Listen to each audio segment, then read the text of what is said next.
Hello friends, കുറച്ച് ദിവസമായിട്ട് പനി പിടിച്ച് വീട്ടിലിരിക്കുമായിരുന്നു. അത് കാരണം സൗണ്ട് എല്ലാം പോയി. അതുകൊണ്ടാണ് 3-4 ദിവസത്തേക്ക് അപ്ഡേറ്റ് ഒന്നും ഇടാതിരുന്നത്. അപ്പോൾ നേരെ കാര്യത്തിലേക്ക് വരാം.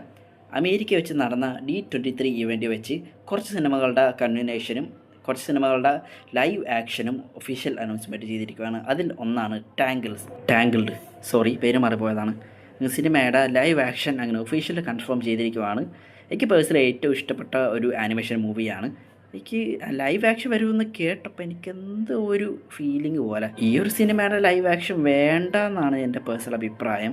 അതിന് പകരം വേറൊരു ആനിമേറ്റഡ് മൂവി എടുത്തിനും കൊള്ളായിരുന്നു. അടുത്തത് സുട്ടോപ്പിയയുടെ 3ാം ഭാഗം അങ്ങനെ ഒഫീഷ്യൽ കൺഫേം ചെയ്തിരിക്കുകയാണ്.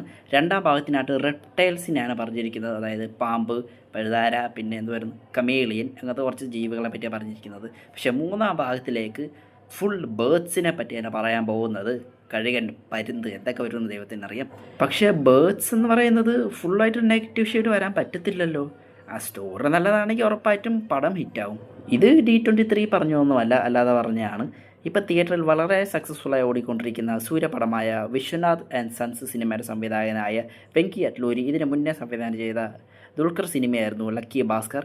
സിനിമയ്ക്ക് അങ്ങനെ 2ാം ഭാഗം ഉണ്ടാവുമെന്ന് ഒഫീഷ്യലി പുള്ളിക്കാരൻ തന്നെ കൺഫേം ചെയ്തിരിക്കുകയാണ്. ഒരു പ്രൈവറ്റ് ഇൻ്റർവ്യൂവിൽ വെച്ച് അവതാരിക ചോദിക്കുവാണ് ലക്കി ഭാസ്കർ 2 സംഭവിക്കുമെന്ന് ചോദിക്കുമ്പോൾ പുള്ളിക്കാരൻ തന്നെ പറഞ്ഞു ഉറപ്പായിട്ടും സംഭവിക്കുമെന്ന് പറഞ്ഞിരിക്കുവാണ്. അവിടെ വെച്ച് നമുക്ക് ഒഫീഷ്യൽ കൺഫർമേഷൻ കിട്ടിയിരിക്കുവാണ് സിനിമയ്ക്ക് 2ാം ഭാഗം ഉണ്ടാവുമെന്ന്.